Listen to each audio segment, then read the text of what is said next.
Good morning student. आज हम बात करेंगे अली गुरसब अर्थात अलाउद्दीन खिलजी उर्फ यामिनी उल खिलाफत नासिर अमीर उल मोमिन, यानी जो बोलचाल की भाषा में बात करते हैं अलाउद्दीन खिलजी, उसके बारे में बात करेंगे।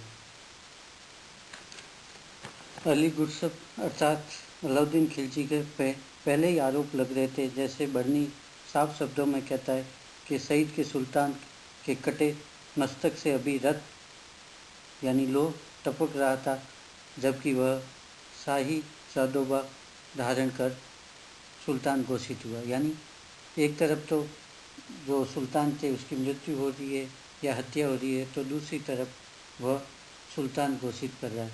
तो ऐसे में विवाद था और उन सब परिस्थितियों में अलाउद्दीन खिलजी के सामने व्यवहारिक अनेक समस्याएं थी। अलाउद्दीन खिलजी उर्फ यामिनी उल खिलाफत नासिर अमीर उल मोमिन, यानी खलीफा का सहायक के अनेक समस्या थी। जो प्रथम समस्या अपन ले सकते हैं वह सुल्तान की हत्या का आरोप। पहला उस पर आरोप लगा था, जैसे बर्नी कहते हैं, अन्य इतिहासकार भी कहते हैं, उस पर सुल्तान पे हत्या का आरोप लगा था कि षड्यंत्र पूर्वक उसने महल में उसकी हत्या कर दी थी, जो लकड़ी का महल बनाया गया था। और उसमें कुछ लोग कहते हैं अचानक गिर गया और कुछ कहते उसको जानबूझकर गिराया गया, जब वो दक्षिण भारत से उत्तर भारत की ओर आ रहा था और जहाँ पे सुल्तान उससे मिल रहा था। ऐसी स्थिति में प्रथम अलाउद्दीन खिलजी पे यह आरोप था कि सुल्तान की उसने हत्या की। दूसरा मुख्य समस्या राज्याभिषेक के समय थी। उत्तर व मध्य भारत में स्वतंत्र राज्य, ऐसे में साम्राज्य विस्तार करने की उसमें समस्या आ रही थी, क्योंकि उत्तर और मध्य भारत में अनेक स्वतंत्र राज्य थे। जब तक इनको जीता नहीं जाए या इनको हराया नहीं जाए या उन पर अधिकार नहीं किया जाए, तब तक साम्राज्य विस्तार करना असंभव था। ऐसी स्थिति में दूसरी प्रमुख समस्या उसके जो राजधानी थी उसके नज़दीक अनेक स्वतंत्र राज्य थे, उनको हराना या उन पर राज करना जरूरी था। तीसरी प्रमुख समस्या राज्याभिषेक के समय थी, वह थी अमीर और उलमा वर्ग का हस्तक्षेप। अलाउद्दीन खिलजी जब शासक या सुल्तान बना तब या उससे पहले अपन देखते हैं अमीरों और उलमा वर्ग का लगातार हस्तक्षेप सल्तनत काल में देखने को मिलता है। पर खिलजी वंश था जो न तो जनता का, न अमीर वर्ग का, न उलमा वर्ग का उसमें हस्तक्षेप था सत्ता पाने में। तो ऐसे में ये व्यक्ति जब अमीर या उलमा वर्ग अब लगातार हस्तक्षेप कर रहे थे, तो उसके विरुद्ध उसको कार्य करना जरूर था। चौथी जो प्रमुख समस्या थी वह बड़ी थी, वह थी मंगोलों का आक्रमण का भय। मंगोल आक्रमण का लगातार उत्तर पश्चिम से भय था आक्रमण करने का। इससे पहले बलबन ने भी उसके विरुद्ध कार्रवाई की थी, किलेबंदी की थी, मेवों के जंगलों को साफ करवाया था, रसद सामग्री की सुविधा की थी। पर हर वक्त अब भी मंगोल आक्रमण का भय हिंदुस्तान की सल्तनत पर अलाउद्दीन खिलजी को लगा रहता था। ऐसी स्थिति में अलाउद्दीन खिलजी ने एक एक समस्या का समाधान करने की कोशिश की। सर्वप्रथम सुल्तान बनने के साथ में उस पर जो हत्या का आरोप लगा रहे थे या ऐसे व्यक्ति जो उस पर इस कारण उससे नाराज़ थे कि सुल्तान की हत्या की, उनका उसने धन देकर, लालच देकर उनका दिल जीता और उनके मन में एक जो भावना थी उसको निष्प्रभ किया, धन देकर उनको अपने में मिला लिया। दूसरा था उत्तर और मध्य भारत में अनेक स्वतंत्र राज्य थे। ऐसे में साम्राज्य विस्तार करना संभव नहीं था।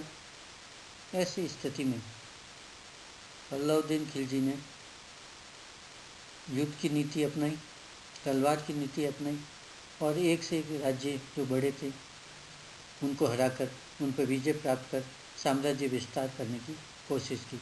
उत्तर भारत के जो राज्य थे उसको साम्राज्य में मिला लिया, दक्षिण भारत में कुछ को मिलाया, दूसरे पे खैराज लेने की कोशिश की, यानी कर लेने की कोशिश की, पूर्ण रूप से उनको साम्राज्य में नहीं मिलाया।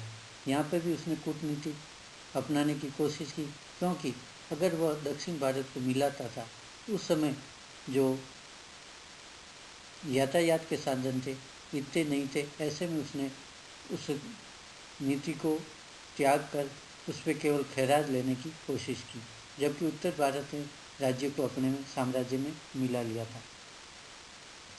अमीर और उल्मा वर्ग के लिए उसने जवाबी सिद्धांत लागू किया, यानी धर्मनिरपेक्ष कानून या न्याय व्यवस्था लागू करने की कोशिश की, जिससे अमीर और उल्मा वर्ग का प्रशासन में कम से कम हस्तक्षेप हो और आम जनता को भी लगे कि शासन निष्पक्ष है और किसी का पक्ष नहीं लेता, सभी धर्मों वर्गों के लिए समान न्याय है, कानून है और उसी के तहत कार्रवाई की जाती। इस तरफ एक तरफ तो इससे जनता उसके पक्ष की बनी रही, दूसरी तरफ जो उल्मा या अमीर वर्ग था, जो लगातार प्रशासन में, न्याय व्यवस्था में, राज्य के कार्यों में हस्तक्षेप कर रहा था, उसका हस्तक्षेप कम हो गया, क्योंकि जवाबी कानून धर्मनिरपेक्ष कानून था, शरीयत के अनुसार नहीं चल रहा था। चौथी जो बड़ी समस्या थी, मंगोल आक्रमण का भय। मंगोल आक्रमण का लगातार भय बना रहता था, इसलिए उसने सुदृढ़, सुप्रशिक्षित, केंद्रीकृत सेना की व्यवस्था की। एक बड़ी फौज हमेशा तैयार रखता था, जिसका प्रशिक्षण लगातार किया जाता था। योग्य व्यक्तियों को नियुक्ति की जाती थी। हुलिया डाक प्रथा शुरू की, जिससे लोगों में जो योग्य व्यक्ति थे वही आ रहे थे, जो भ्रष्टाचार सेना में था वह समाप्त कर दिया। एक ही व्यक्ति 1 से 2 बार घोड़े नहीं दिखा सकता था। इस प्रकार सेना में जो भ्रष्टाचार को उसको समाप्त कर एक बड़ी सेना इकट्ठी की। जब भी आक्रमण की संभावना बनी तो उसके विरुद्ध उसका प्रयोग करने की कोशिश की। इस प्रकार उसने राज्याभिषेक के समय जो समस्या थी उनका एक एक करके निदान करने की कोशिश की, जिसमें वह पूर्ण रूप से सफल भी हुआ। इस प्रकार हमें यहाँ देखने को मिलता है कि उसने अपनी जो योग्यता थी वह सिद्ध की।